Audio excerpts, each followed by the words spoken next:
World championship legends 2024 టోర్నమెంట్లో భాగంగా Australia, India జట్ల మధ్య జరిగిన మ్యాచ్లో భారత జట్టు 23 పరుగుల తేడాతో ఓటమి పాలైంది. ఈ మ్యాచ్లో టాస్ గెలిచిన భారత జట్టు మొదట బౌలింగ్ చేయాలని నిశ్చయించుకుంది.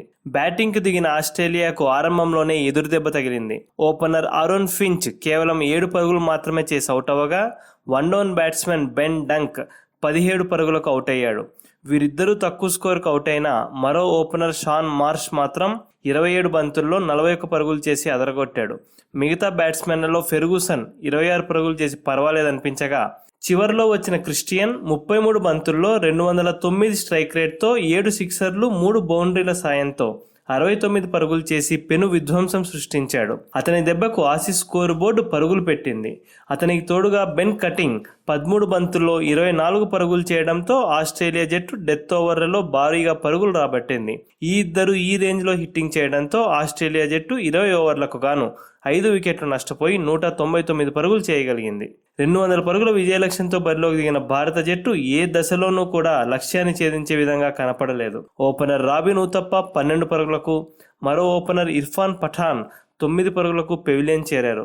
ఆ తర్వాత సురేష్ రైనా 12 పరుగులకు, యువరాజ్ సింగ్ 19 పరుగులకు, పవన్ నేగి 11 పరుగులకు అవుట్ అయ్యారు. ఇలా వరుసగా టీమిండియా టాప్ బ్యాట్స్మెన్ వికెట్లన్నీ పడిపోవడంతో టీమిండియా కనీసం 100 పరుగుల మార్కునైనా అందుకుంటుందా అనే అనుమానం కలిగింది. ఇటువంటి పరిస్థితుల్లో యూసఫ్ పఠాన్ ఒక్కడే ఒంటరి పోరాటం చేశాడు. చివరి ఓవర్ వరకు క్రీజ్లో నిలబడి 48 బంతులకు గాను 163 స్ట్రైక్ రేట్తో 78 పరుగులు సాధించాడు.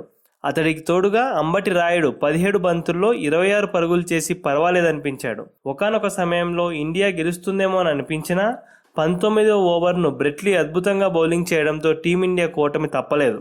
ఈ మ్యాచ్లో టీమిండియా 20 ఓవర్లకు గాను 6 వికెట్లు నష్టపోయి 176 పరుగులు చేయగలిగింది. 23 పరుగుల తేడాతో ఓడిపోయింది. ఈ టోర్నమెంట్ పాయింట్స్ టేబుల్ విషయానికి వస్తే పాకిస్తాన్ జట్టు ఆడిన 4 మ్యాచ్లకు గాను 4 మ్యాచ్ల్లో కూడా విజయం సాధించి 8 పాయింట్స్తో ఇప్పటికే సెమీస్కు చేరింది. ఇక ఆస్ట్రేలియా జట్టు ఇండియాపై విజయం సాధించడంతో ఆడిన 4 మ్యాచ్లకు గాను 3 మ్యాచ్ల్లో విజయం సాధించి 6 పాయింట్స్తో సెమీస్ బెర్త్ను కన్ఫర్మ్ చేసుకుంది. అదే సమయంలో టీమిండియా విషయానికి వస్తే ఆసీస్ చేతిలో కూడా ఓడిపోవడంతో ఆడిన 4 మ్యాచ్లకు గాను 2 ఓడిపోయి 2 గెలిచి 4 పాయింట్లు మాత్రమే సాధించి సెమీస్కు వెళ్లే అవకాశాలను కొద్దిగా సంక్లిష్టం చేసుకుంది.